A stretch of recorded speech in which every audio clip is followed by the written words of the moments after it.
सब कैसे हो? आई फो आप अच्छे हो? हम जा रहे थे झालावाड़ क्योंकि बुआ जी के घर जाना ज़रूरी था, तो हम एवन पहुँच चुके थे, बस का इंतज़ार कर रहे थे।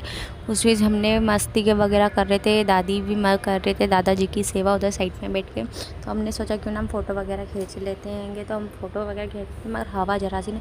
फिर दादाजी से बात की थी, दादाजी बोलते मुझे अंडे खाना, दादी बोलती तुम बैठो मैं तुम्हारे लिए लेके आती हूँ, मगर दादाजी सुनने को तैयार नहीं हो रहे थे। दादी बोलती तुम बैठो या नहीं बैठो। फिर दादाजी के लिए अंडे लेने जाती हैंगी, पहले तो भाव पूछती हैगी, इसके बाद अंडे लेकर आते हैं।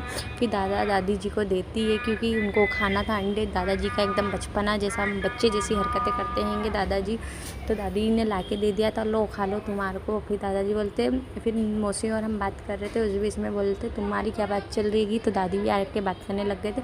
फिर हम बस का इंतज़ार कर रहे थे और देख सकते थे यहाँ पे मेट्रो का ब्रिज बन चुका हैगा, और हम ये सोच रहे थे किस चीज़ से जाना चाहता है। फिर हम बस में बैठ चुके थे, और बस में बैठने का दादाजी को देख सकते हो कितनी ज़्यादा नींद आ रही थी, मुझे भी नींद आ रही थी क्योंकि मुझे बस सूट होती नहीं है, और इनको तो कहीं में भी बिठा लो कोई दिक्कत वाली बात नहीं हैगी।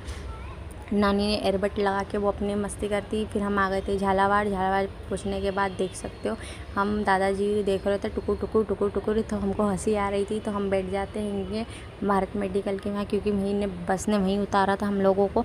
हम बस का इंतज़ार हो गया था, फिर हमने बुआ जी को फ़ोन लगाया कि लेने आ जाओ।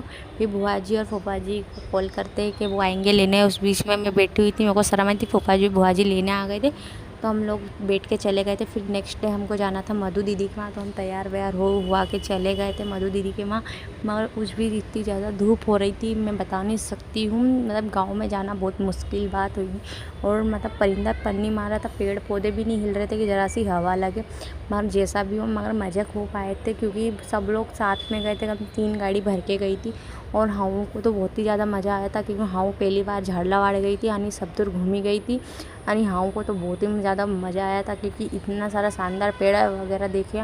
फिर वहाँ पे कपड़ा लगता करी सबको, कपड़ा लगता करने के बाद भाइयों सब बात करी रही थी, एक दूसरे के हंसी ठिठोली करी रही थी। यानी मेरे पति देव सबको साड़ी वगैरह उड़ाई रहा था क्योंकि बुआ जी ने कपड़ा लेके गई थी सबके वास्ते, तो सबको कपड़ा वगैरह कर रहे थे। छोटे छोटे बच्चा उनको टाविल वगैरह कर रहे थे। यानी ये नाना तो सुनने को तैयार नहीं हो रहा, तो फिर हम वापस आई गया था क्योंकि रात काफ़ी हो चुकी थी और हमको आते आते हो गया था 11:30 बजे। मिलते हैं नेक्स्ट ब्लॉग में।